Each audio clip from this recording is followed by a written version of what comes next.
जय Hind, Vande Mataram. Indian exam institute में आपका स्वागत है। आज हम लोग पढ़ेंगे एनसीईआरटी कक्षा 8 का इतिहास का चैप्टर 3 का पार्ट 1 पढ़ेंगे। इससे पहले की सारी वीडियो चैनल पर अपलोड हो चुकी हैं। यदि आप लोग नहीं देखे हैं तो प्लेलिस्ट से जा कर के देख लीजिएगा, और यदि पहली बार आए हैं तो चैनल को सब्सक्राइब करके बेल नोटिफिकेशन को ऑल पर सेट कर लीजिएगा, जिससे आने वाली वीडियो का नोटिफिकेशन आपको सबसे पहले मिलता रहे। और वीडियो यदि पसंद लगे तो लाइक अवश्य कीजिएगा, जिससे हमको मोटिवेशन मिलता रहे। हम लोग इस अध्याय में पढ़ेंगे ग्रामीण क्षेत्र पर शासन चलाना। कैसे अंग्रेजों ने ग्रामीण क्षेत्रों पर शासन चलाया था, वहाँ पे अस्थाई बंदोबस्त लागू किया था और महलवारी प्रथा लागू किया था, रैयतवारी प्रथा जो लागू किया था, उसी के बारे में हम लोग इस अध्याय में पढ़ेंगे। शुरू करते हैं हम लोग अध्याय 3, ग्रामीण क्षेत्र पर शासन चलाना। यहाँ पर एक चित्र दिया गया है। ये 1765 का चित्र है। 1765 में रॉबर्ट क्लाइव मुगल बादशाह से बिहार और उड़ीसा की दीवानी ग्रहण करते हुए इसमें रॉबर्ट क्लाइव को दिखाया गया है। ये मुगल बादशाह हैं और ये रॉबर्ट क्लाइव है। ये दीवानी ग्रहण कर रहे हैं। 1765 ईस्वी का चित्र है। ये मुगल बादशाह से रॉबर्ट क्लाइव बिहार और उड़ीसा की दीवानी ग्रहण कर रहे हैं। कंपनी दीवान बन गई। 12 अगस्त 1765 को मुगल बादशाह ने ईस्ट इंडिया कंपनी को बंगाल का दीवान तैनात किया।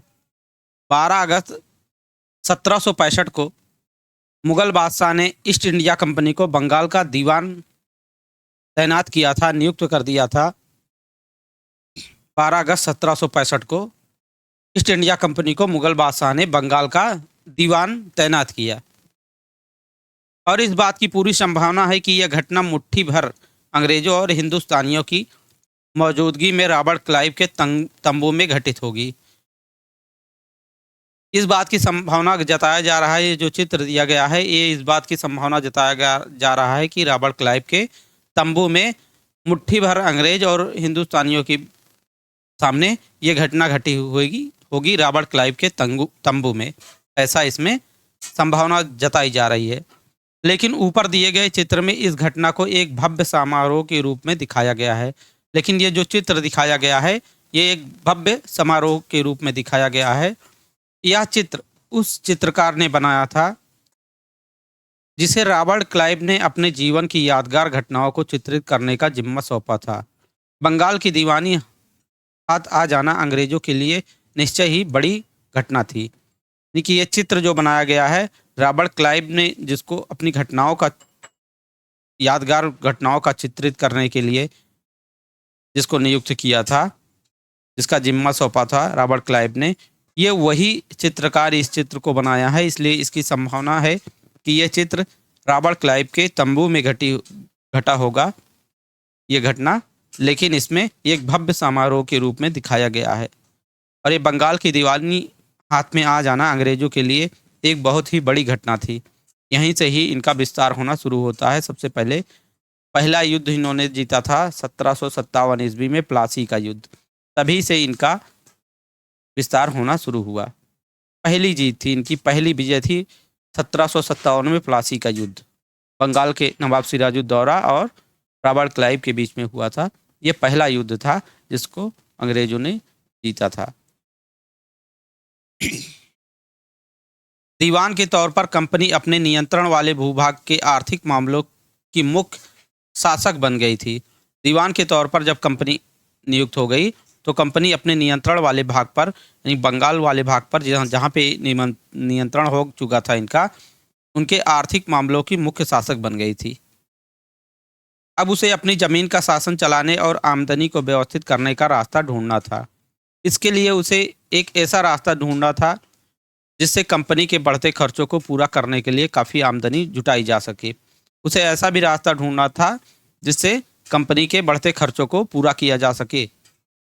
व्यापारिक कंपनी के नाते उसे यह भी ख्याल रखना था कि वह अपनी ज़रूरत की चीज़ें खरीदती और बेचती रहे। क्योंकि ये व्यापारिक कंपनी थी, सत्ता भले इनके हाथ में आ गई थी, दीवान हो गई थी कंपनी, दीवान नियुक्त हो गई थी, लेकिन चूंकि ये मूल रूप से व्यापारिक कंपनी थी, इसलिए इनको इस बात का भी ख्याल रखना था कि ये अपनी ज़रूरत की चीज़ें खरीदते और बेचते रहें। समय के साथ कंपनी को यह भी समझ में आने लगा कि उसे सावधानी के साथ आगे बढ़ना होगा। बाहरी ताकत होने की वजह से उसे उन लोगों को भी शांत रखना था जो गांव देहात में पहले शासन चला रहे थे और जिनके पास अभी भी काफ़ी ताकत और सम्मान था।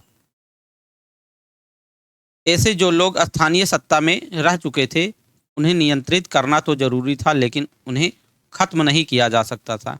यानी कंपनी को ये भी समझ में आने लगा था कि उसे सावधानी से आगे बढ़ना होगा, क्योंकि ये बाहरी ताकत है, बाहर से यहाँ पर दूसरे के देश में आई है, तो इसलिए उसे सावधानी पूर्वक आगे कदम बढ़ाना होगा। यह बात समझ में आ गई थी और उन लोगों को भी शांत करना था कंपनी को, जो गांव देहात में पहले से शासन चला चुके थे और जिनके पास अभी भी काफ़ी ताकत और सम्मान था। लोग जिनका सम्मान करते थे, ऐसे लोगों को जो सत्ता में रह चुके थे, उन्हें नियंत्रित ही कर सकती थी कंपनी, उन्हें खत्म नहीं कर सकती थी। अगर उन्हें खत्म करने का प्रयास करती तो जनता में विद्रोह व्याप्त हो जाता, इसलिए वो उन्हें सिर्फ नियंत्रित ही कर सकती थी।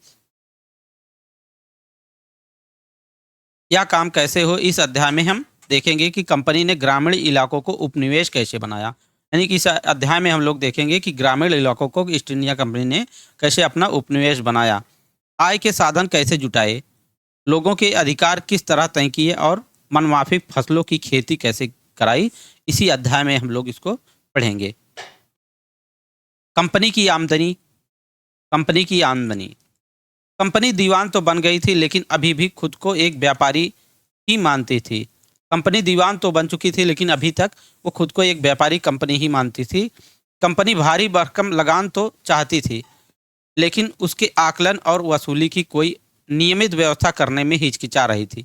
उस समय जब प्रारंभ में कंपनी दीवान बनी, तो कंपनी भारी भरकम लगान तो चाहती थी, लेकिन लगान की वसूली के लिए, उसके आकलन के लिए कोई नियमित व्यवस्था करना नहीं चाहती थी। ऐसी व्यवस्था करने से वो कतराती थी, हिचकिचाती थी। और कंपनी की कोशिश यह थी कि वह ज़्यादा से ज़्यादा राजस्व हासिल करे और कम से कम कीमत पर बढ़िया सूती और रेशमी कपड़ा खरीदे। कंपनी हमेशा इस कोशिश में रहती थी कि वह ज़्यादा से ज़्यादा राजस्व वसूल करके धन इकट्ठा करे और ज़्यादा से ज़्यादा सस्ते में दामों में बढ़िया से बढ़िया सूती और रेशमी कपड़ा खरीदे और वो खरीद करके उनको यूरोपीय बाजारों में बेच देते थे। इसी कारण 5 साल के भीतर बंगाल में कंपनी द्वारा खरीदी जाने वाली चीज़ों का कुल मूल्य 2 गुना हो चुका था। जब कंपनी यहाँ से खरीद करके सामान यूरोप में भेजती थी, तो जो सामान यहाँ से निर्यात करती थी कंपनी, वो सामान, उन सामानों की कीमत 5 सालों में लगभग 2 गुना हो चुकी थी। 1765 से पहले कंपनी ब्रिटेन से सोने और चांदी का आयात करती थी और इन चीज़ों के बदले सामान खरीदती थी। अब बंगाल में इकट्ठा होने वाले पैसे से ही निर्यात के लिए चीज़ें खरीदी जा सकती थी। 1765 से पहले 1764 में बक्सर का युद्ध हुआ था, जिसमें मीर कासिम को हरा करके कंपनी ने बक्सर की लड़ाई के बाद, 1764 की बक्सर की लड़ाई के बाद कंपनी खुद नवाब बनना चाहती थी। इसी के लिए मुगल बादशाह से बंगाल की दीवानी भी ले लिया और इसके बाद से 1765 से पहले कंपनी ब्रिटेन से आयात करती थी सोने और चांदी का। सोने और चांदी ब्रिटेन से लाती थी और उसके बदले में यहाँ से, भारत से अपनी ज़रूरी चीज़ें जो यहाँ से निर्यात करना था भारत से, उनको, उन सामानों को खरीदती थी और उसे ऊंचे दामों पर ले जा करके यूरोप में, ब्रिटेन में बेच दिया करती थी, जिससे उनको मोटा मुनाफा होता था। परंतु अब बंगाल में इकट्ठा होने वाले पैसे से ही निर्यात के लिए चीज़ें खरीदी जा सकती थी। परंतु 1765 के बाद जब दीवान बन गई कंपनी, तो कर से जो पैसा आता था उसी से ही, उसी पैसे से ही कंपनी अब चीज़ें खरीद सकती थी। तो उसे अब ब्रिटेन से सोना और चांदी मंगाने की कोई ज़रूरत नहीं थी। जल्दी ही यह जाहिर हो गया कि बंगाल की अर्थव्यवस्था एक गहरे संकट में फंसती जा रही है। कारीगर गांव छोड़कर भाग रहे थे क्योंकि उन्हें बहुत कम कीमत पर अपनी चीजें कंपनी को जबरन बेचनी पड़ती थी। किसान अपना लगान नहीं चुका पा रहे थे, कारीगरों का उत्पादन गिर रहा था और खेती चौपट होने लगी थी। जल्द ही यह समझ में आ गया लोगों को कि बंगाल की अर्थव्यवस्था गहरे संकट में फंसती चली जा रही है। कारीगर गांव छोड़कर भागने लगे थे क्योंकि उन्हें अपनी चीजें सस्ते दामों पर कंपनी को बेचनी पड़ती थी। जबरन ही कंपनी के कर्मचारी जबरन ही सस्ते दामों पर ही खरीद लिया करते थे इन लोगों से वस्तुएं। इसी के लिए ये लोग अपना गांव छोड़ छोड़ कर भागने लगे थे और किसान अपना लगान नहीं चुका पा रहे थे। किसानों को इतना ज़्यादा लगान वसूला जाता था कि किसान अपना लगान नहीं चुका पा रहे थे। कारीगरों का उत्पादन भी जिससे घट रहा था और खेती भी चौपट होने लगी थी। यहाँ पे एक चित्र दिया गया है, हाट का अर्थात बाजार का चित्र है। बंगाल स्थित मुर्शिदाबाद का एक साप्ताहिक हाट है। हाट मतलब होता है बाजार। यहाँ पे साप्ताहिक हाट मतलब सप्ताह में लगने वाला बाजार। सप्ताह में एक दिन लगता था ये बाजार। वहाँ का ये चित्र यहाँ पे दिखाया गया है। तो ये बंगाल स्थित मुर्शिदाबाद का साप्ताहिक हाट का चित्र है। ग्रामीण इलाकों के किसान और कारीगर अपनी चीज़ें बेचने और ज़रूरत की चीज़ें खरीदने के लिए नियमित रूप से बाजार में आते थे। आर्थिक संकट के समय इन बाजारों पर बहुत बुरा असर पड़ता था। आर्थिक संकट जब आता था तो इन बाजारों पर बहुत बुरा असर पड़ता था। ये मुर्शिदाबाद का, बंगाल के मुर्शिदाबाद का साप्ताहिक हाट का चित्र यहाँ पे दिखाया गया है।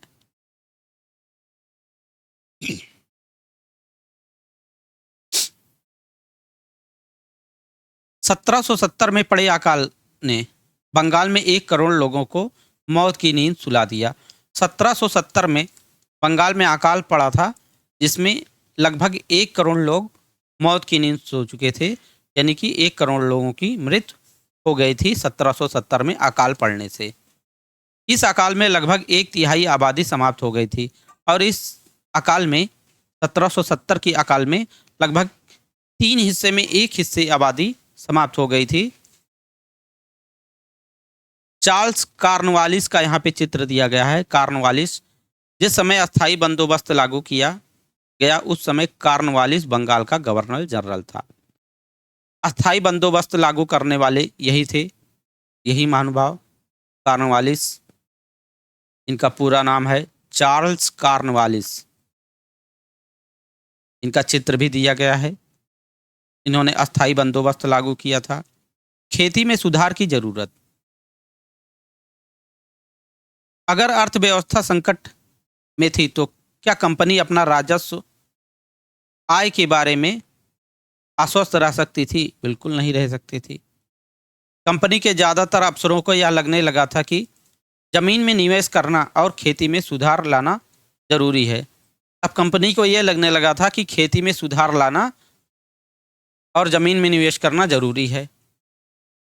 और यह काम किस तरह हो, यानी खेती में सुधार और ज़मीन में निवेश किस तरह हो, इस सवाल पर 2 दशकों तक अर्थात 2 दशकों यानी कि 20 वर्षों तक, 10 वर्ष का एक समय होता है और 2 दशक मतलब 20 वर्षों तक, 2 दशकों अर्थात 20 वर्षों तक बहस चलती रही। इसी बात पर बहस चलती रही 20 वर्षों तक कि ज़मीन में निवेश कैसे किया जाए और खेती में सुधार कैसे किया जाए। यह बहस लगभग 20 वर्षों तक चलती रही। आखिरकार कंपनी ने 1793 में अस्थायी बंदोबस्त लागू किया। अस्थायी बंदोबस्त जिस समय लागू हुआ उस समय गवर्नर जनरल थे कॉर्नवालिस। ये भी आता है अस्थायी बंदोबस्त कौन लागू किया था, तो यही लागू किए थे, कॉर्नवालिस के शासनकाल में लागू हुआ था। कब लागू हुआ था अस्थायी बंदोबस्त? तो 1793 में अस्थायी बंदोबस्त लागू किया गया था। इस बंदोबस्त की शर्तों के हिसाब से, और इसकी शर्तें पूछ ले तो देख लेते हैं। और इस बंदोबस्त की शर्तों के हिसाब से राजाओं और तालुकदारों को जमींदारों के रूप में मान्यता दी गई। यानी उस समय जो गांव में राजा थे या तालुकदार थे उनको जमींदार के रूप में जमींदार की मान्यता दे दी गई कि वो अब जमींदार हो जाएंगे और उन्हें जमींदारों को किसानों से लगान वसूलने और कंपनी को राजस्व चुकाने का जिम्मा सौंपा गया। यानी कि जो राजा थे वहाँ के और जो तालुकदार थे उनको जमींदार नियुक्त कर दिया बंदोबस्त, अस्थाई बंदोबस्त के अंतर्गत, और उनको कहा कि अब आप किसानों से लगान वसूलेंगे और कंपनी को लगान ला करके जमा करेंगे। लगान अर्थात राजस्व जमा करेंगे उनसे, किसानों से ले करके। यह जिम्मा उनको सौंपा गया जमींदार को कि आप किसानों से राजस्व वसूलें और उसे कंपनी को जमा करें। इसके लिए उनको भी कुछ पैसे मिलते थे।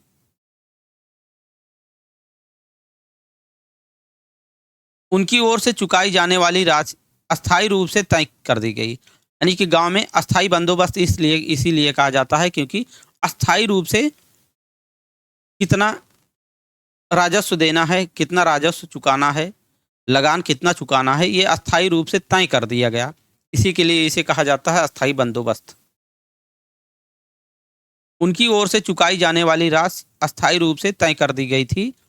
इसका मतलब यह था कि भविष्य में कभी भी इसमें इजाफा नहीं किया जाएगा।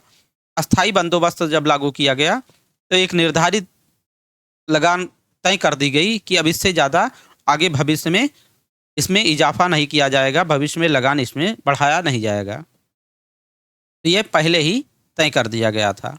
अंग्रेजों को लगता था कि इससे उन्हें नियमित रूप से राजस्व मिलता रहेगा और जमींदारों को जमीन में सुधार करने के लिए खर्च करने का प्रोत्साहन मिलेगा। ऐसा अंग्रेजों को लगता था कि ये अस्थायी बंदोबस्त से नियमित रूप से राजस्व मिलेगा अंग्रेजों को और जमींदारों को जमीन में सुधार करने के लिए खर्च करने का प्रोत्साहन मिलेगा कि जमींदार लोग जमीन में खर्च करेंगे। ये ऐसा अंग्रेजों को लगता था। उन्हें लगता था कि क्योंकि राज्य की ओर से राजस्व की मांग बढ़ने वाली नहीं थी, इसलिए जमींदार बढ़ते उत्पादन से फायदे में रहेंगे।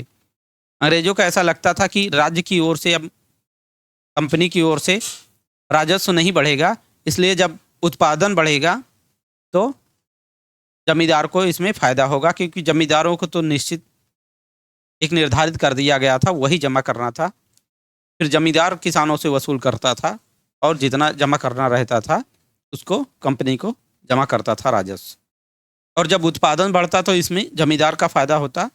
इसलिए अंग्रेजों को लगता था कि जब राजस्व उत्पादन बढ़ेगा तो इनका भी फायदा होगा, तो उत्पादन बढ़ाने के चक्कर में जमींदार लोग जमीन में निवेश करेंगे। परंतु इसमें भी समस्या आ गई। मगर अस्थाई बंदोबस्त ने भी समस्या पैदा कर दी। कंपनी के अफसरों ने पाया कि अभी भी जमींदार जमीन में सुधार करने के लिए खर्चा नहीं कर रहे थे। असल में कंपनी ने जो राजस्व तय किया था वह इतना ज़्यादा था कि उसको चुकाने में जमींदारों को भारी परेशानी हो रही थी। कंपनी ने इतना ज़्यादा राजस्व तय कर दिया था कि जमींदार निवेश क्या करें, उनको राजस्व चुकाने में ही काफ़ी परेशानी हो रही थी। जो जमींदार राजस्व चुकाने में विफल हो जाता था उसकी जमींदारी छीन ली जाती थी। बहुत सारी जमींदारियों को कंपनी बाकायदा नीलाम कर चुकी थी, और जो जमींदार राजस्व चुकाने में विफल हो जाता था, राजस्व नहीं चुका पाता था, तो उसकी जमींदारी छीन ली जाती थी और उसकी जमींदारी को नीलाम कर दिया जाता था। इस तरह से बहुत सारी जमींदारियों को कंपनी नीलाम कर चुकी थी। 19वीं सदी के पहले दशक तक हालात बहुत बदल चुके थे। 19वीं सदी के पहले दशक की बात करें तो 1800 ईस्वी के बाद से 19वीं सदी जब आई, 1801 से लेकर के 1810 तक, ये कह रहा है 19वीं सदी के पहले दशक, यानी कि 1801 से 1810 तक। 19वीं सदी के पहले दशक तक हालात बदल चुके थे। बाजार में कीमतें बढ़ी और धीरे धीरे खेती का विस्तार होने लगा। इसमें जमींदारों की आमदनी में तो सुधार आया, लेकिन कंपनी को कोई फायदा नहीं हुआ। 19वीं सदी के प्रारंभ में खेती में काफ़ी सुधार हुआ।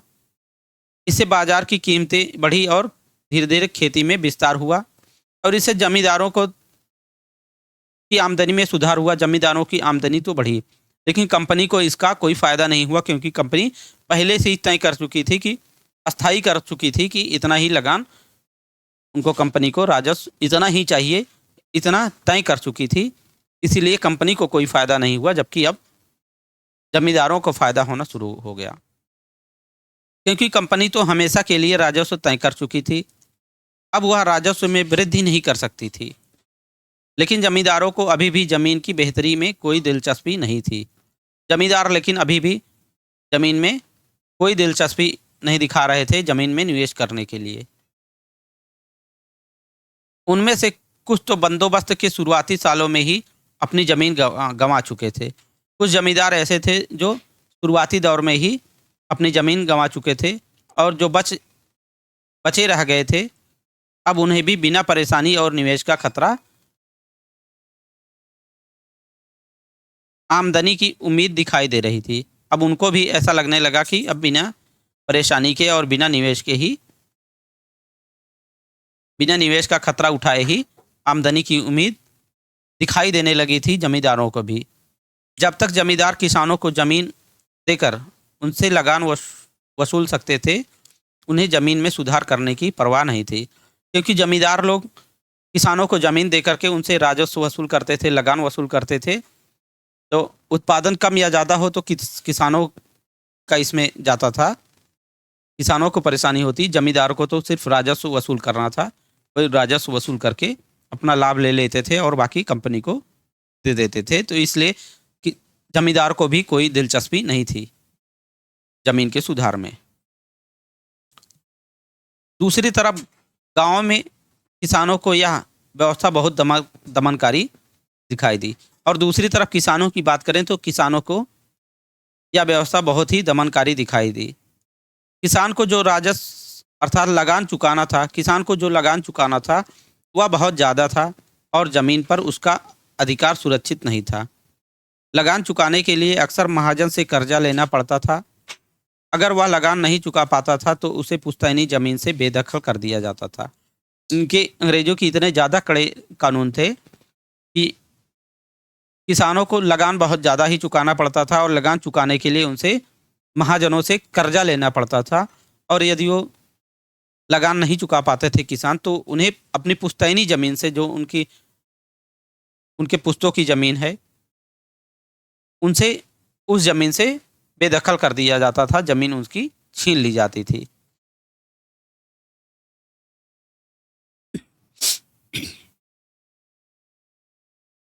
यहाँ पे एक स्रोत वन दिया गया है, बंगाल के रैयतों पर कोलब्रुक का कथन।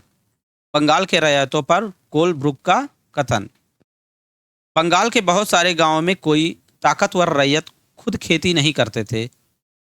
वह औरों को पट्टे पर जमीन दे देते थे और उनसे भारी लगान वसूला करते थे।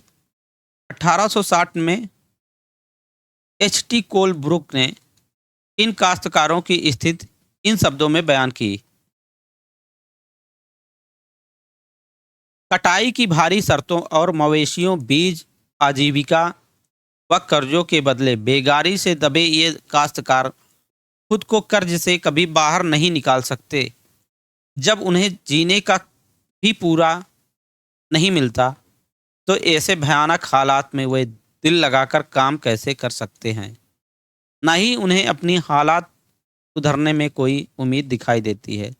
यानी कि इन्होंने कोलब्रुक ने कहा था कि 1860 में कि कटाई की भारी शर्तों, कटाई में जो भारी शर्तों, जो राजस्व लगान वगैरह इनसे लिया जाता था, इसकी भारी शर्तों और मवेशियों, बीज, आजीविका व कर्जों के बदले बेगारी से दबे ये काश्तकार खुद को कर्ज से कभी बाहर नहीं निकाल सकते। इन्हें जीने के लिए ही पूरा नहीं मिलता, तो ये दिल लगा करके काम कैसे कर सकते हैं। और ना ही इन काश्तकारों को कोई उम्मीद ही इनसे, इनके हालात सुधरने की कोई उम्मीद ही नजर आती है। महाल की बात करें, महालवार जो व्यवस्था लगाई गई थी, महाल ब्रिटिश राजस्व दस्तावेजों में महाल एक राजस्व इकाई थी। यह एक गांव या गांवों का एक समूह होती थी जिसे महाल कहा जाता था। और राजस्व दस्तावेजों में महाल एक राजस्व इकाई थी और यह एक गांव या गांवों का एक समूह होता था, यानी कि पूरे गांव के समूह को ही महाल कहा जाता था।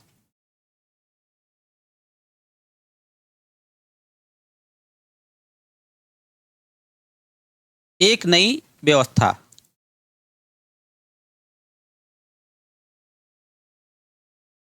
19वीं सदी की शुरुआत में ही कंपनी के बहुत सारे अधिकारियों को इस बात का यकीन हो चुका था कि राजस्व बंदोबस्त को दोबारा बदलाव लाना जरूरी है। यानी 19वीं सदी का जब शुरुआती दौर चला तो कंपनी के बहुत सारे अधिकारियों को ऐसा लगने लगा कि राजस्व बंदोबस्त यानी कि अस्थायी राजस्व में अस्थायी बंदोबस्त जो था उसमें बदलाव लाना जरूरी है।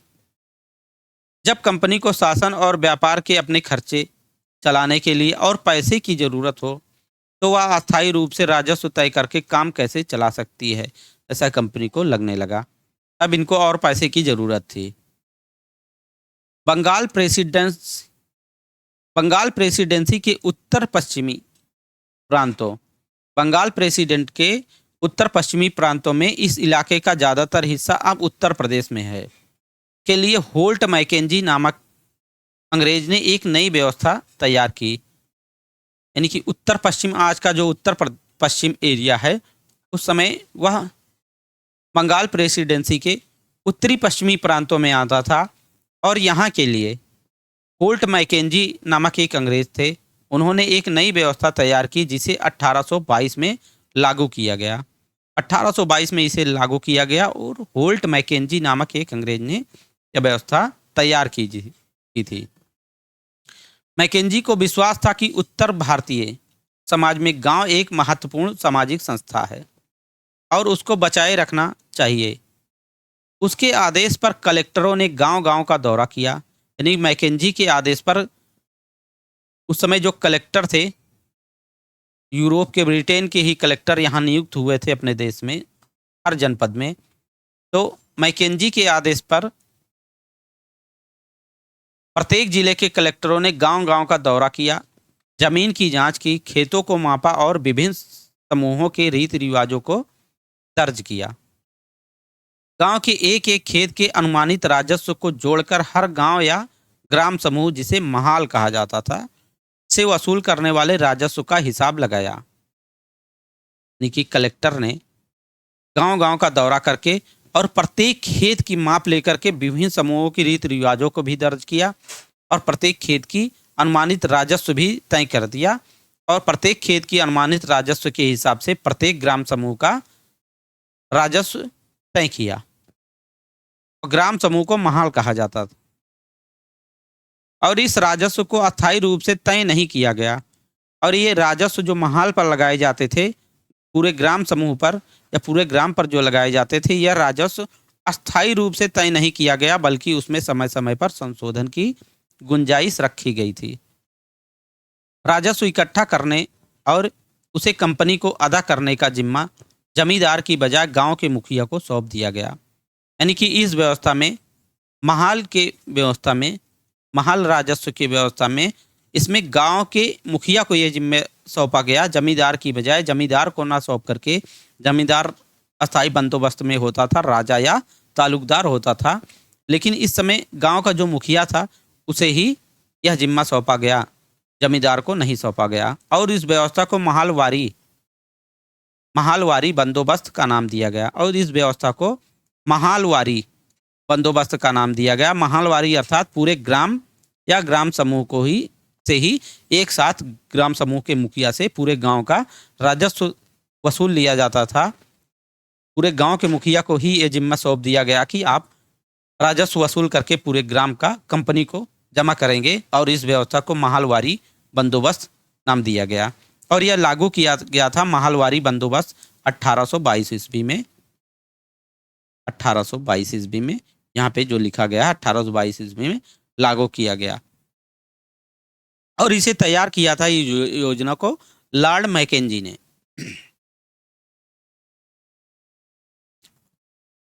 अगली जो व्यवस्था थी मुनरो व्यवस्था।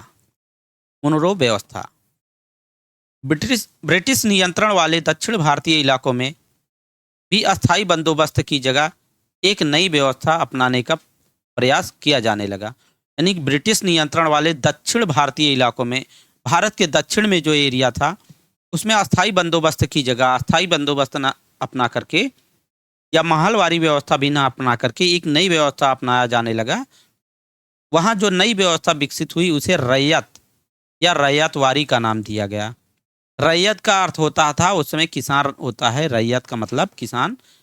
और उस व्यवस्था को जो दक्षिण में अपनाया गया, भारत के दक्षिण में, उसे रैयतवार या रैयतवारी का नाम दिया गया।